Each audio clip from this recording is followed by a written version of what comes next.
In this lesson, we are going to understand how to work with front-end controllers, how to create front-end controllers in Magento 2, and we will find out how to return different response types from a front-end controller like HTML, JSON, and redirect.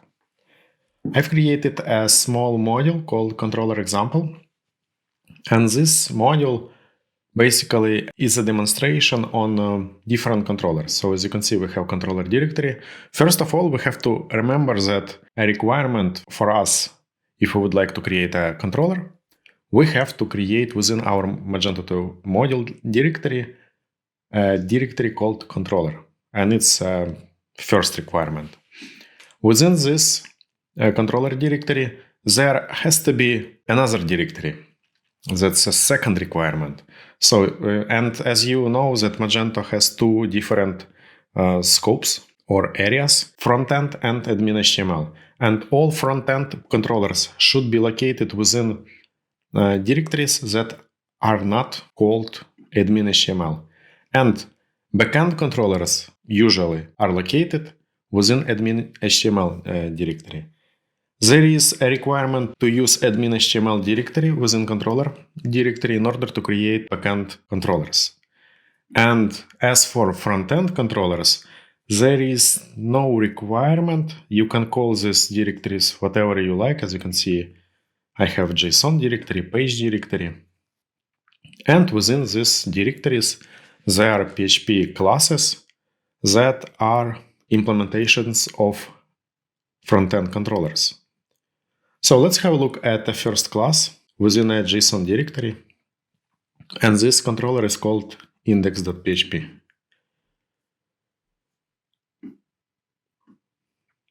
So what we have here? First of all, we have implementation of an interface. Its interface is called HTTP GET ACTION interface.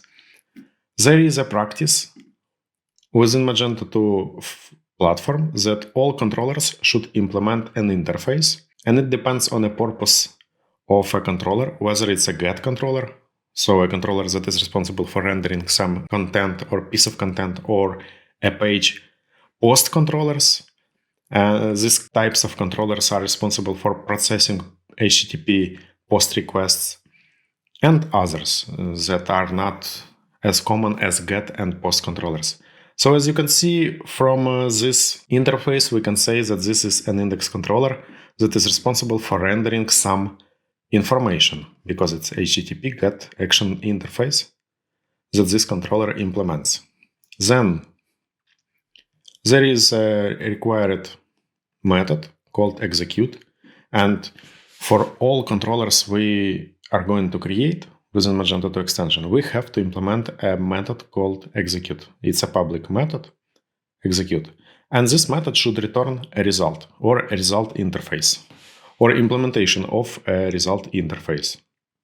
And there are different results we can return. This controller is an example of a JSON response result, meaning that we create a JSON object. As we can see, we have this object assigned to JSON response variable. And this object is an implementation of Magento framework controller result JSON. Once created, we can assign some data. So for example, here I assign an array, key value, name and value image mastery.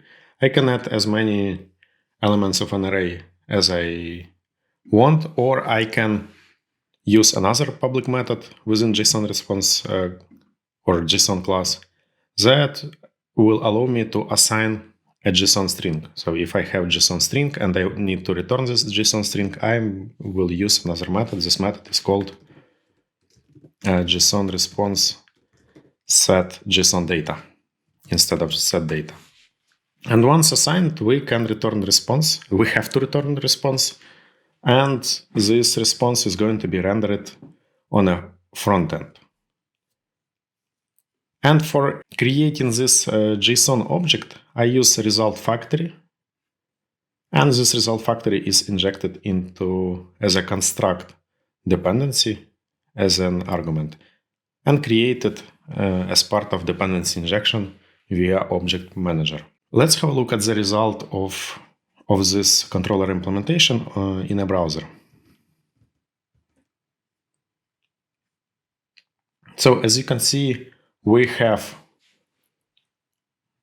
a result rendered on a page that is a JSON representation of our result. Also, let's have a look at the URL. So in Magento 2, the URL has some structure, and the structure follows old Zen framework standard that was used back with Magento 1 and as well with Magento 2. So the structure is a 3-level structure where you have to provide a route name, a controller directory name, and a controller name or action controller name.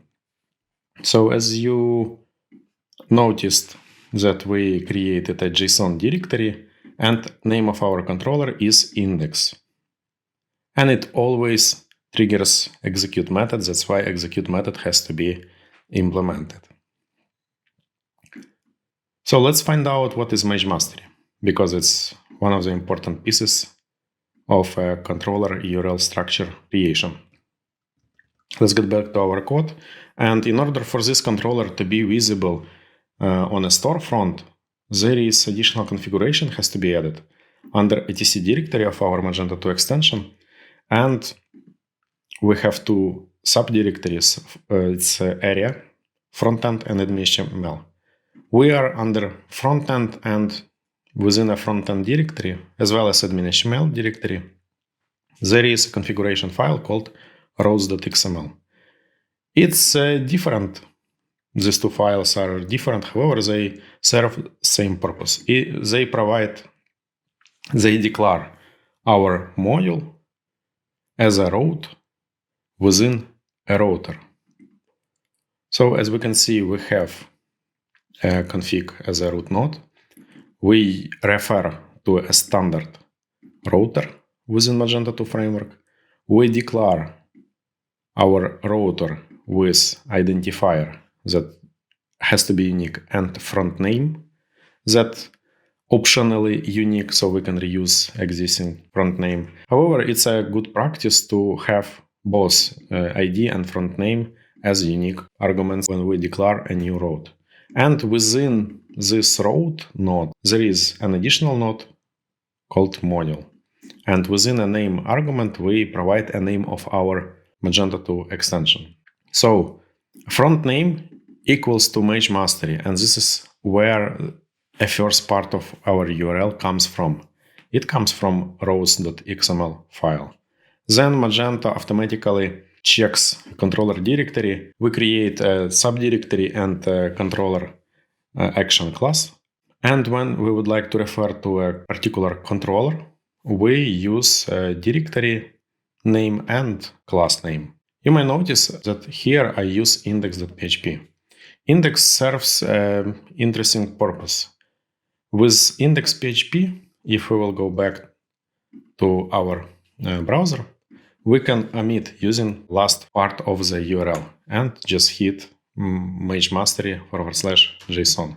It will also work because index name is a default name within a controller structure. So for example, we can rename our JSON directory to be index directory, and we could even remove this part.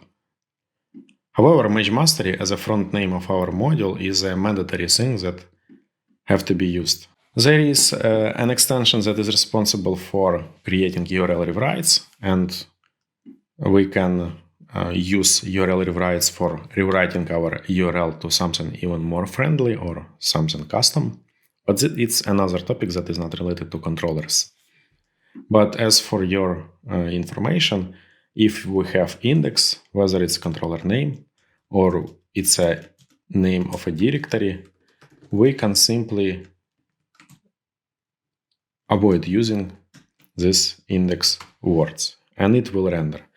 But since I don't have index directory and I have JSON directory, and within JSON there is index.php file, this is how I can just provide 2 parts out of 3 in order to render result. And as we can see, we render JSON. Another example is located under page directory and a name of a controller example. So here, as we can see, we use some abstract class called action that comes from Magento framework app action. And this action class provides additional functionality in order for us to write less code and render a page.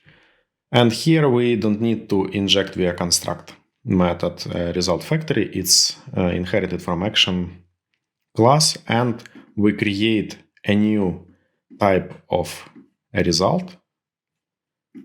It's a page or a page class. So once we create this page class or result or instance of a page, Magento will understand and render a page instead of let's say JSON or some raw content in a browser. What it means is that we can simply go and create our custom layout. And as you know, layouts are located under view directory, and we have to provide a area, in our case it's frontend, and a name of a directory layout, as well as layout where we can place additional instructions on what have to be rendered on this page. As of our example, here I use custom title within a head and provide page example. And I also use update handle default that allows me to grab all the declarations, all the configuration within default.xml layout handle. However, layout work is a different topic that we're going to cover later in our course. So we created a page object, and within this page object, this controller, with the help of parent action controller, can render content that is included into a layout. So as we remember, in order to access in a browser this example controller, we have to refer to front name, that is Mage Mastery, a name of a directory page, and a name of a controller example. So if we will type page / example, we can see that instead of having a JSON, we have a page that is part of an existing design, and we have a custom title page example. And this is how we can render custom page as part of our custom controller. Also, we cannot use here for this example page / index because we don't have any index controller. That's why you have to be careful when using or referring and creating URLs and trying to access your custom controller. It's better to access controller using this front name, directory name, and controller name, and then play around whether you need this long structure or you need just a first part of the URL and modify name of a controller or name of a subdirectory of a controller and achieve the desired result. And one more example I would like to show you. It's admin HTML controller. As you can see, a structure is the same, apart from the fact that we have additional directory called admin HTML. Here we have redirect and example. And this is an example of a redirect controller that is responsible for redirecting to another page. As we can see, example controller implements HTTP GET action interface. So this is what we've seen in JSON controller example. And here we pass two arguments. It's redirect factory that is responsible for creating a new instance of a result. So we can return it from an execute method, and URL object that will help us to prepare a URL that we're going to use to set it to our redirect object. So within execute method, we create new redirect object or instance, and we immediately set new URL that will redirect from this controller to another page. And since we are doing it as part of admin HTML, we have to look into admin HTML routes XML file and find out what's happening here. First of all, a router ID is different because storefront and admin HTML routers or identifiers are different. So here we use admin instead of standard. Route ID, as you can see, is the same, and front name is different. So, like for instance, MM.